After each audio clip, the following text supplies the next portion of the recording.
Τι απέγινε η ωραία Ελένη? Ελένη, είσαι του Δία θυγατέρα. Σαν άσπρος κύκνος ο γονιός σου, στο κόρφο σε έσπηρε της λήξας. Ύστερα σε όλη την Ελλάδα σε είπαν άδικη, άπιστη, άθεη προδότρια. Μες στους ανθρώπους δεν υπάρχει τίποτα σίγουρο. Στον Θεόν μόνο τα λόγια βρήκα την αλήθεια. Ευρυπίδης, Ελένη, στίχη 1144-1150. Την τραγικότητα του ρόλου της γυναίκας που έστειλε χιλιάδες άνδρες να πολεμήσουν στο δεκαετή πόλεμο της Τρίας, όλοι τον γνωρίζουμε. Η ωραία Ελένη μισήθηκε, υμνήθηκε και κατηγορήθηκε και ενέπνευσε. Όμως, τι απέγινε η ωραία Ελένη? Ποιο ήταν το τέλος της? Ας πάμε να ξετυλίξουμε το κουβάρι του μύθου.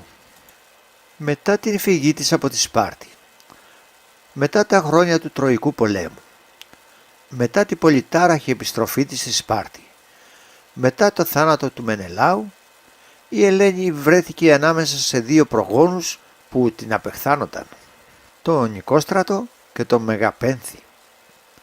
Τότε πήρε την απόφαση να ξαναφύγει, αυτή τη φορά μόνη. Κατά μία άλλη εκδοχή εξορίστηκε από τους γιους του Μενελάου, για να βρεθεί με μία παιδική της φίλη. Ταξίδευσε μέχρι τη Ρόδο και μετέβη στην αργολική απικία της Ρόδου, όπου βασίλευε η Πολυξώ, χείρα τότε από τις πολλές του Τροϊκού πολέμου. Η Ελένη αναζητούσε επιτέλους καταφύγιο κοντά σε μία γυναίκα στις παιδικές της αναμνήσεις. Η Πολυξώ όμως ήθελε να εκδικηθεί για τον άντρα της, τον Τλιπόλεμο.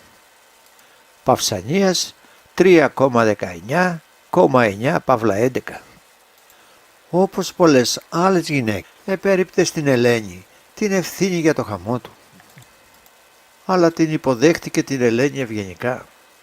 Για πρώτη φορά δεν παρανοχλούσαν την Ελένη οι άνδρες. Μία μέρα ονειροπολούσε ξαπλωμένη στην πανιέρα, όταν εισέβαλαν μερικές θεραπενίδες της Πολυξούς μεταφιασμένες σε ερηνίες. Την έσυραν έξω γυμνή ενώ έσταζε ακόμα νερά και την κρέμασαν σε ένα δέντρο, σε ένα πλάτανο, δέντρο αγαπημένο της θεάς Αφροδίτης αλλά και της Εκάτης. Αργότερα οι Ρόδιοι αφιέρωσαν ναό δίπλα στο πλάτανο που την είχαν βρει κρεμασμένη και λατρεύτηκε σαν Ελένη Δεντρίτης. Η Ελένη των δέντρων, η Δεντρίτης, τιμήθηκε με πλήθους γνωμικά αφιερώματα.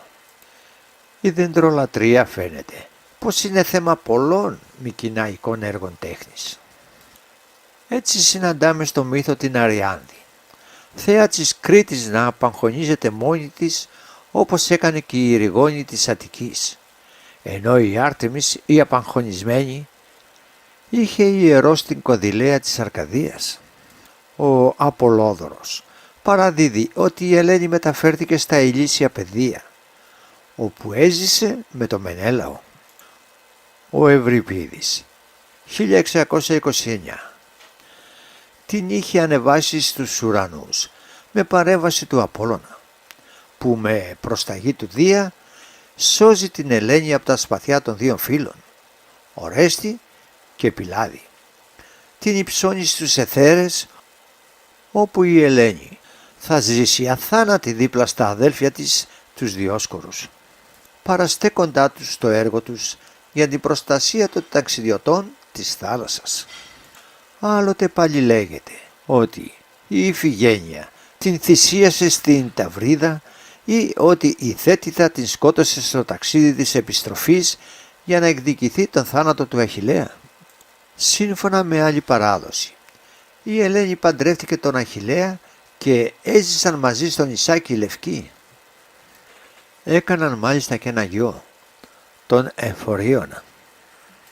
Η Ελένη έζησε περιτριγισμένη από τον έρωτα μερικών ανδρών, από το μίσος, πολύ περισσότερον και εκείνο όλων των γυναικών.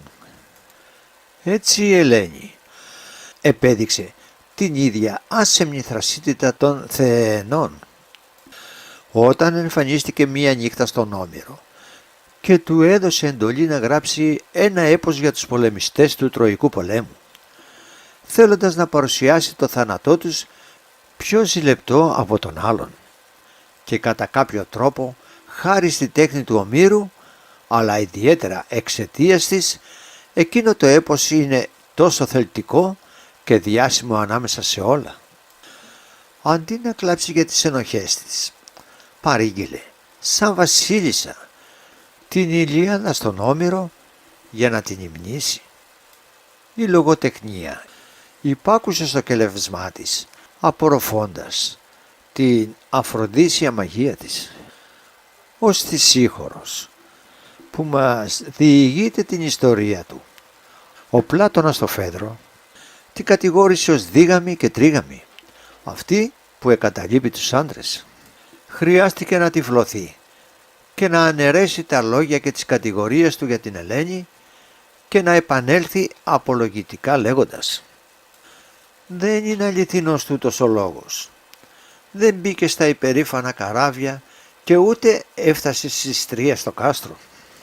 Η ένταση ανάμεσα στο είδωλο και το σώμα της Ελένης, σαν είδωλο και μία ομορφιά που εκολάφτηκε από το αυγό της ανάγκης, ήταν πολύ δυνατή. Για πολλά χρόνια οι Έλληνες δεν κατάφεραν να την αντέξουν. Στον Όμηρο το σώμα και το είδωλο συνυπάρχουν σιωπηλά. Μετά τον Όμηρο, ο κόμπος που τα σφίγγει σε ένα και μόνο πλάσμα χαλαρώνει όλο και περισσότερο, μέχρι που διαχωρίζονται.